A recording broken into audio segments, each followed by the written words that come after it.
இன்னைக்கு ஸ்வர்கீய தாதன், அவன் பரலோக தகப்பன் எனக்கு அப்பாவா இருக்கிறார்.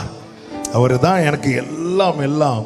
என்னை நன்னாய் அறியுന്ന அப்பா உண்டு எனக்கு வாத்சல்ய தாதன், என் மேல பிரியமா இருக்கிற என் பிதா, என்னை நன்றாய் அறிகிறவர். அம்மையை போல என்னை மாரோடு சேர்க்குன்ன பொன்னேசு தாதன். ஒரு தாய் தன் பிள்ளையை எப்படி பிள்ளையை மார்போடு சேர்த்து வைப்பது எதற்கு தெரியுமா? ஆமேன். ஆற்றவும் தேற்றவும் இல்ல.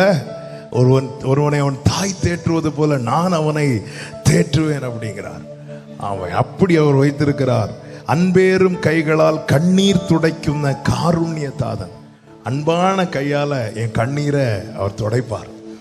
ஆமேன். அப்பா உள்ள வீட்டில் சந்தோஷம் உண்டு, ஆனந்தத்தின் பரிபூர்ணதை உண்டு, பரிபூர்ண ஆனந்தம் உண்டு, ஆத்மாவில் உயர்ந்த ஆராதனை உண்டு.